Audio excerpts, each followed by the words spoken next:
What's up, everyone stuck at home? I'm James Riley, and I'm back to read more of Story Thieves for you. We're on to chapter 2 now. The last chapter ended with Bethany pushing her hand up out of a book that Owen sees for the first time and is understandably a little terrified by.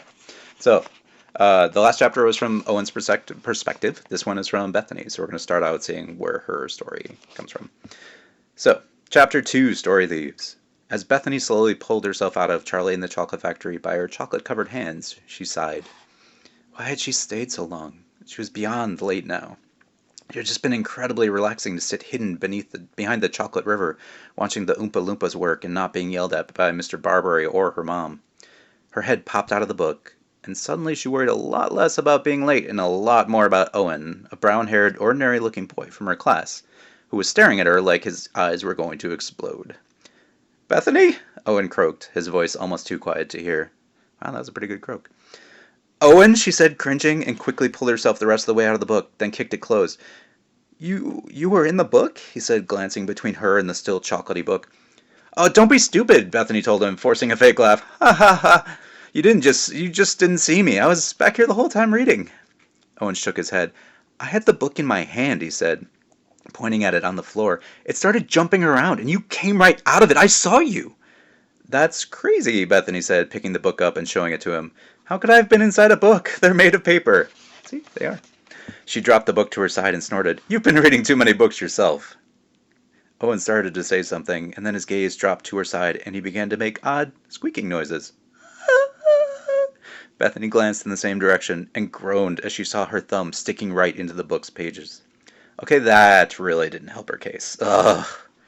Owen's squeaking noises got louder, and he began to back away from her in a hurry. Bethany cringed again at how loud he was getting and started to shush him when she remembered something. Owen had seen her in the cafeteria when she'd been pulling chocolate out of the book to eat at lunch, because some days were so bad that you just wanted candy. He was the one who'd sent her over the edge.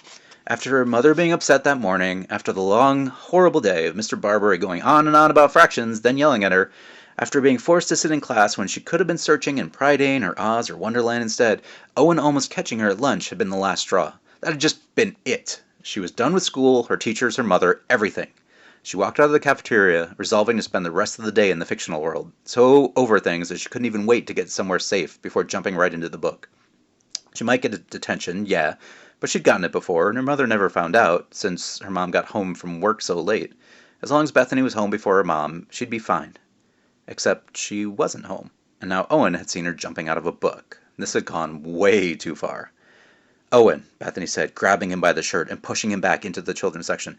You're going to listen to what I say, quietly, or I'm going to throw you into the chocolate factory. Do you understand me? Owen nodded quickly, and she let go of him. Instantly, he made a jump toward the library's exit. Bethany gritted her teeth, grabbed his hand, and pulled him down into the pages of a book from a nearby pile on the floor, without even looking at the title. First Bethany, then Owen passed right into the pages so fast that he probably didn't even see how it happened. And that's how they found themselves in the middle of a burning London as huge green rays exploded into buildings all around them. Gah! Owen shouted, then quickly shut up as a death ray sizzled through the air above his head. Bethany shoved him into the burning shell of a building, then followed right behind him. Those are Martians, she shouted over the roar of the invasion, pointing at the huge round spaceships crawling around the city on robotic tentacle legs, firing green rays at everything and anything. We're in the War of the Worlds. Now calm down and be quiet, or they'll shoot you full of Martian lasers. Something exploded right outside, and Owen jumped, but Bethany just grabbed him by his shirt again. If you stay quiet and don't get seen, then we'll be fine. They're all going to get sick and die from getting colds or germs or something. True story. You should read the book. It's fun. Martians, Owen said, his voice almost too quiet to hear over the craziness outside. He glanced out, then jumped back as another ray exploded a car right outside. I'm not sure there were actually cars in that book. For real? Martians? Bethany paused, not exactly sure how to answer that. It's real here in the book. It's not like Martians really destroyed London. That probably would have made the news. Owen gave her a confused look, then stuck his head outside again. But where's the army? Who's fighting them? Bethany scrunched up her nose. It's been a while since I read it, but I think the army gets beaten pretty bad. They can't really fight the Martians with just guns. But that's not why we're here. She pulled Owen back inside again and stared him straight in the eye. You can't tell anyone about this, Owen. In fact, you can't even tell me about it, because we're never going to speak again after this. Mostly because you'll be so good at keeping this a secret. Do you understand me? He just stared at her for a second, then shook his head and pushed her out of the way. "Shouldn't we help them?" he shouted, pointing outside. "We can tell them how the Martians get sick so they can protect themselves. Sneeze on the aliens or something." The boy really wasn't getting the point. "No," she told him. "The book's already written. We can't change it. You don't seem to be grasping what's happening." "But how is it written if it's going on right now?" Owen shouted. "Look at it!" She sighed, grabbing his hand, and jumped them both up and out of the book, this time not bothering to exit slowly, since she didn't have time to be careful. They shot right out of the War of the Worlds, slamming into the nearby bookcase a bit harder than Bethany had meant to. Before Owen could even say one word, though, she grabbed another book and jerked him straight into its pages. He shouted in surprise, but then went quiet as they landed on a checkerboard field, mostly because he couldn't stop looking all around. "See," she said, "we're inside the books. This is the fictional world, Owen. You can't change things here because they are already written. If we jumped into the last page of the War of the Worlds, the Martians would have all been defeated. I just didn't really look before leaping." Which, admittedly, was horrible and something she never, ever did. But this was kind of a special circumstance. Owen didn't seem to hear her, though. Instead, he reached out a hand and let a small rocking horse with wings land on his fingers. "Where are we now?" he whispered, and the horse neighed at him.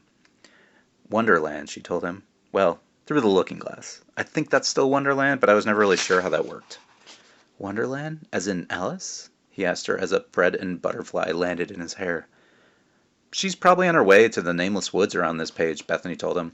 "I made sure to avoid the main character, since that's the easiest way to not mess up the story. Plus, then I don't have to get involved with all the plot stuff, and I can just enjoy myself."